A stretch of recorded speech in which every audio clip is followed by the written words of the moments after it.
शांति। आज साकार मुरली मधुबन बाप दादा 2 मार्च 2024। महावाक्य।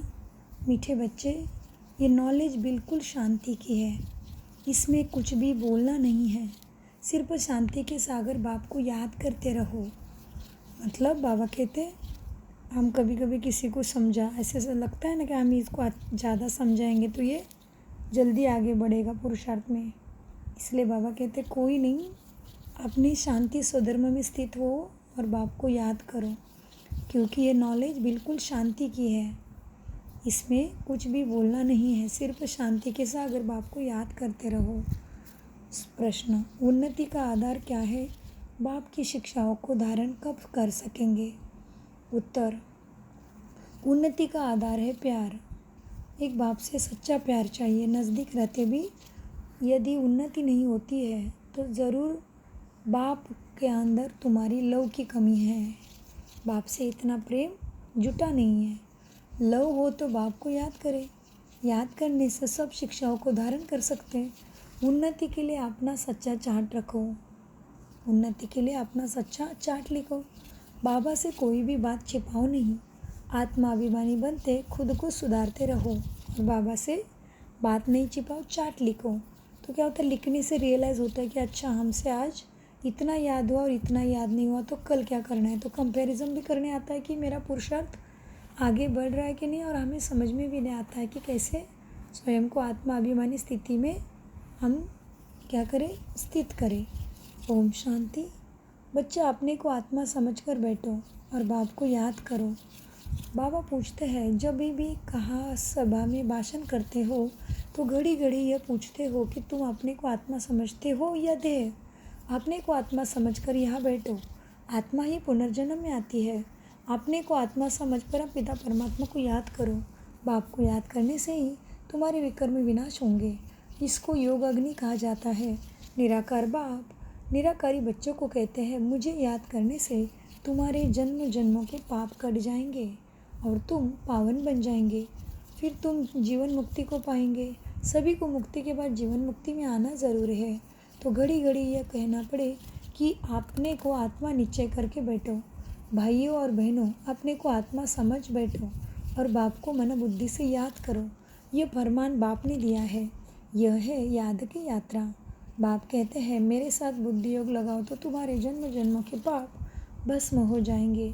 ये घड़ी घड़ी तुम याद करेंगे, समझाएंगे, तब समझेंगे कि आत्मा अविनाशी है, देह विनाशी है।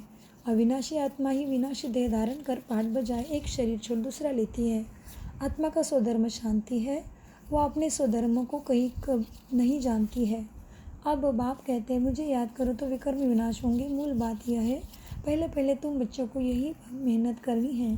बेहद का बाप आत्माओं को कहते हैं, इसमें कोई शास्त्र उठाने की दरकार नहीं। तुम गीता का मिसाल देते हो तो भी कहते हैं, तुम सिर्फ गीता उठाते हो, वेद का नाम क्यों नहीं लेते हो?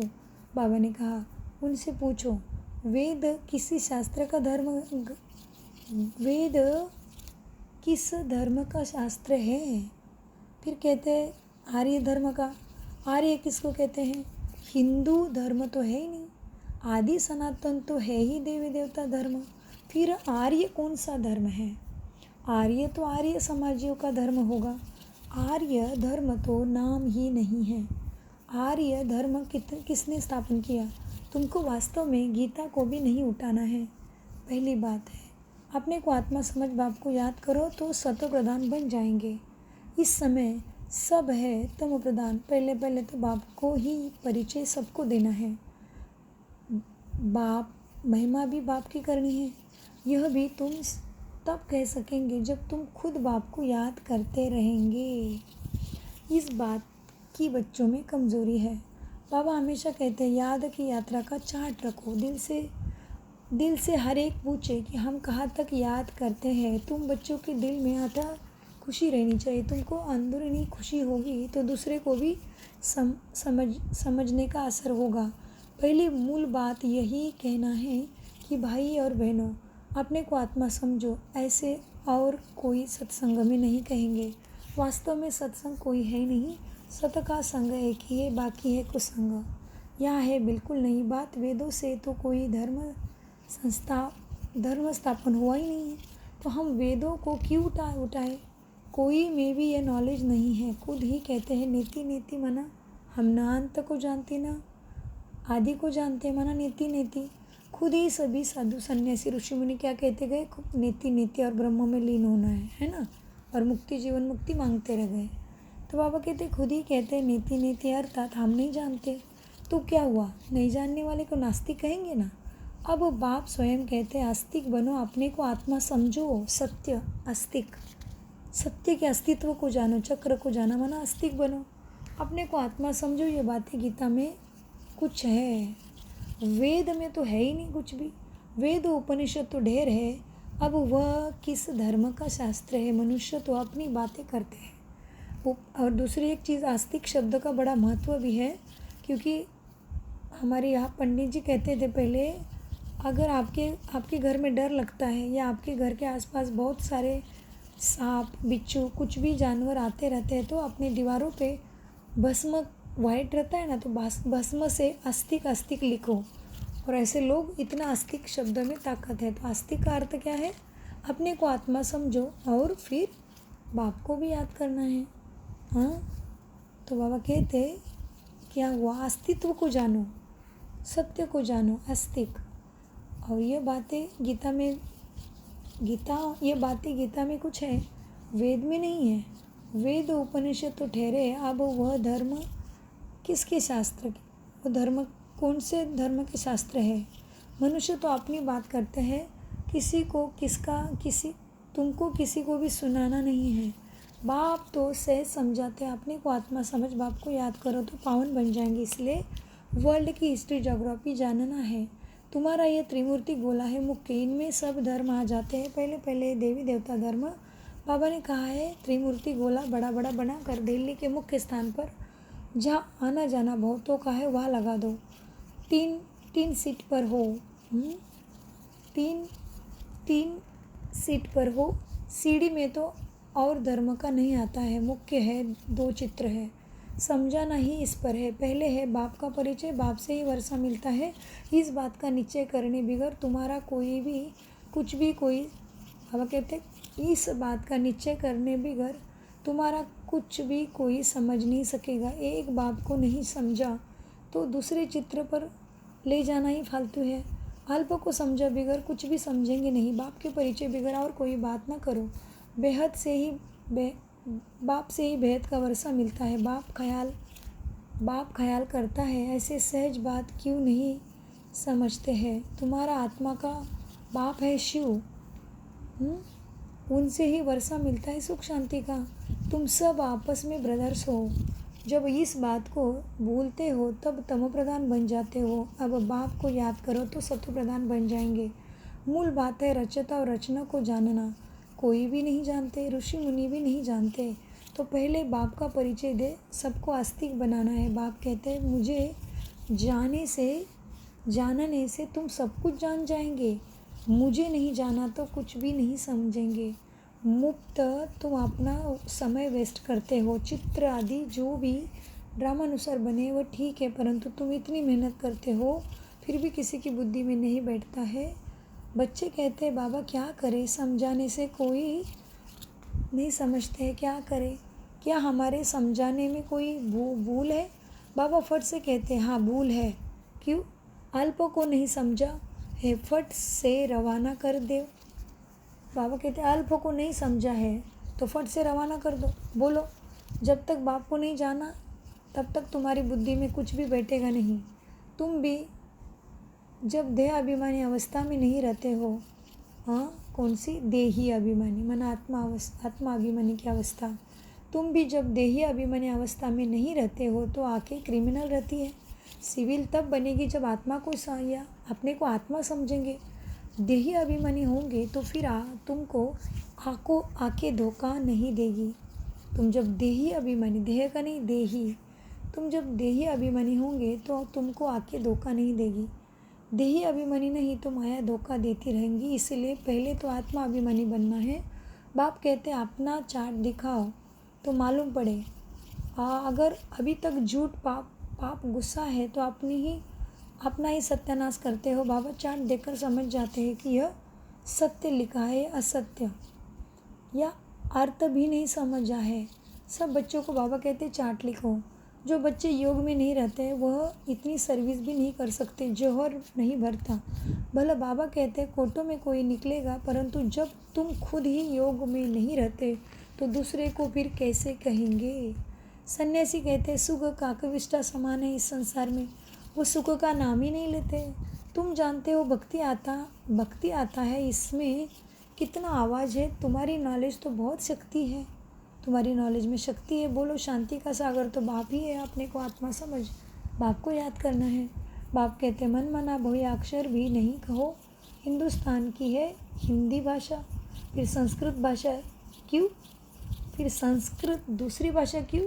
अब इन सब भाषाओं को छोड़ो, पहले तुम भाषण करो कि अपने को आत्मा समझो। बहुत है जो अपने को आत्मा भी नहीं समझ सकते, याद नहीं कर सकते। अपने घाटे को कोई समझ भी नहीं सकते। कल्याण तो है ही बाप को याद करने में। और कोई सत्संगों में ऐसे नहीं कहते हैं कि अपने को आत्मा समझ, बाप को याद करो। बच्चे कभी बाप को एक जगह बैठ याद करते हैं क्या? उठते बैठते हर कर्म करते भी बाप को मनोबुद्धि से याद करो, बाप की शिक्षा को याद करो, संस्कारों में लेकर आओ, मना बाप को याद करो। उठते बैठते बाप की याद ही है। आत्मा अभिमानी बनने की प्रैक्टिस करनी है। तुम बहुत बोलते हो, इतना बोलना नहीं चाहिए। मूल बात है याद की यात्रा की। योग अग्नि से ही तुम पावन बनेंगे। इस समय सब दुखी है, सुख मिलता है ये पावन बनने से। तुम आत्मा अभिमानी हो, किसी को समझाएंगे तो उसको तीर लगेगा। कोई खुद विकारी है और किसी को कहे निर्विकारी बनो तो उनको तीर नहीं लगेगा। बाप कहते हैं तुम बच्चे, तुम खुद याद की यात्रा नहीं रहते, इसलिए तीर भी नहीं लगता है। अब बाप कहते हैं बिंदी बीती सो बीती, चलो जो भी अभी तक हो गया छोड़ दो। बाबा कहते हैं आगे तो पुरुषार्थ अच्छा करो। इसलिए बाप कहते हैं बीती सो बीती, पहले अपने को सुधारो। दिल से पूछो, हम अपने को आत्मा समझ बाप को कितना याद करते हैं। जो बाप हमको विश्व का मालिक बनाते हैं, हम शिव बाबा के बच्चे हैं तो ज़रूर हमको विश्व का मालिक बनना है। वही एक माशूक आकर तुम्हारे सामने खड़ा हुआ है तो उनके साथ बहुत लव होना चाहिए। लव माना याद। शादी होती है तो स्त्री का पति के साथ कितना लव होता है। तुम्हारी भी तो सगाई हुई है शिव के साथ, शादी नहीं। वह तो जब विष्णुपुरी में जाएंगे तभी शादी होती है, या तो तुम्हारी सगाई हुई है शिव बाबा के साथ। पहले शिव बाबा के पास जाएंगे, फिर ससुर घर सतयुग में जाएंगे। सगाई की खुशी कम होती है क्या? सगाई हुई है और याद पक्की हुई। सतयुग में भी सगाई होती है, परंतु वहाँ सगाई कब टूटती नहीं है, अकाली मृत्यु होती नहीं है। यह तो यहाँ होती है सब। तुम बच्चों को भी ग्रस्त व्यवहार में रहते पवित्र बनना है। भले बहुत नज़दीक भी रहते हैं फिर भी उन्नति नहीं होती है। जो बाबा कहते हैं भले बहुत नज़दीक भी रहते हैं फिर भी उन्नति नहीं होती है। जो उस लव से आते हैं उनकी बहुत उन्नति होती है। बाबा के पास लव से आओ, याद ही नहीं तो लव भी नहीं रहता है बाप से, तो उनकी शिक्षाओं को भी धारण नहीं कर सकते। भगवान वाच, तुम बच्चे सबको यही पैगाम दो कि काम महाशत्रु है, जो आदि सनातन, बाबा कहते जो आदि मध्यांत दुख देता है। तुम तो पवित्र सत्युग के मालिक थे, जो आदि सनातन देवी देवता धर्म गाया जाता है। अभी तुम गिरकर गंदे बन पड़े हो। तुम तमो प्रधान बन पड़े हो, सत्व प्रधान थे तमो प्रधान हो गए हो। अभी तुम कलाएं कमती हो गई, आत्मा में विकारों की प्रवेशता हो गई, तो क्या हुआ? गिरकर गंदे बन पड़े हो। अब यह अंतिम जन्म, फिर से पवित्र बनो। काम चिता पर बैठने का हथियाला कैंसिल करो। तुम बच्चे जब योग में बोलेंगे तब किसी को बुद्धि में बैठेगा। ज्ञान तलवार में योग का जौहर चाहिए। पहली मुख्य है एक बात। बच्चे कहते बाबा हम बहुत मेहनत करते हैं तब मुश्किल कोई निकलता है, मुश्किल कोई बाबा ब्रह्मा कुमार निकलता है। तो बाबा कहते हैं योग में रहकर समझाओ ना, याद की यात्रा में की मेहनत करो। रावण से हार कर विकारी बनो, विकारी बन गए हो, अब निर्विकारी भी मेहनत से बनना पड़े। तो बाबा कहते हैं बच्चे बाबा कहते हैं योग में रहकर समझाओ, याद की यात्रा में मेहनत करो, अटेंशन की और अभ्यास की मेहनत। फिर बाबा कहते हैं रावण से हारकर विकारी बने हो ना, अब रावण को जीत पाकर निर्विकारी बनो। बाप की खुद याद से तुम्हारी सब मनोकामनाएं पूर्ण हो जाएगी। बाबा स्वर्ग का मालिक बनाते हैं। बाबा डायरेक्शन तो बहुत देते हैं परंतु बच्चे अच्छी तरह से कैच नहीं करते हैं। और बातों में चले जाते हैं। मुख्य तो बाप का पैगाम दो, परंतु खुद ही याद नहीं करेंगे तो दूसरे को कैसे कहेंगे। ठगी नहीं चलेगी यहाँ पे, दूसरे को कहे विकारों में नहीं जाओ, खुद जाएंगे तो ज़रूर दिल खाएगी। ऐसे भी ठगी है। इसलिए बाबा कहते हैं मूल बात है ये अल्फ को जानने से तुम सब कुछ जान जाएंगे, अल्प को न जानने से तुम कुछ भी नहीं समझ सकेंगे। अच्छा, मीठे मीठे से खिले दे बच्चों प्रति माता पिता बाप दादा का याद प्यार और गुड मॉर्निंग। और हम रूहानी बाप की रूहानी बच्चों को नमस्ते। हम रूहानी बच्चों की रूहानी बाप दादा को याद प्यार और गुड मॉर्निंग। धारणा के लिए मुख्य सारे अंदरूनी बाप के याद की खुशी में रहकर फिर दूसरे को बाप का परिचय देना है। सबको एक बाप की महिमा सुनानी है। 2, आत्माभिमानी बनने की बहुत प्रैक्टिस करनी है, बहुत बोलना नहीं है। बीती से बीती कर पहले स्वयं को सुधारना है। याद की यात्रा का चार्ट रखना है। वरदान, ब्राह्मण जीवन में वैरायटी अनुभूतियों द्वारा रमणीकता का अनुभव करने वाले संपन्न आत्मा भव। वरदान का विश्लेषण, जीवन में हर मनुष्य आत्मा की पसंदी वैरायटी है, तो सारे दिन में भिन्न भिन्न संबंध, भिन्न भिन्न स्वरूप की वैरायटी बाबा से अनुभव करो तो बहुत रमणीक जीवन का अनुभव करेंगे। ब्राह्मण जीवन भगवान से सर्व संबंध अनुभव करने वाली संपन्न जीवन है, इसलिए एक भी संबंध की कमी नहीं करना। अगर कोई छोटा हल्का आत्मा का संबंध मिक्स हो गया तो सर्व शब्द समाप्त हो जाएगा। जहाँ सर्व है वहाँ ही संपन्नता है, इसलिए सर्व संबंधों से स्मृति स्वरूप बनो। स्लोगन, बाप समान अव्यक्त रूपधारी बन, प्रकृति के हर दृश्य को देखो, हलचल में नहीं आएंगे। ओम शांति, ओम शांति, ओम शांति, ओम शांति। मीठे प्यारे बाप दादा का अनगिनत पदम गुना शुक्रिया शुक्रिया शुक्रिया। कम बोलो, मीठा बोलो, सोच समझ कर बोलो, प्यार से बोलो। मीरा बाबा, मीठा बाबा, न्यारा बाबा। ओम शांति।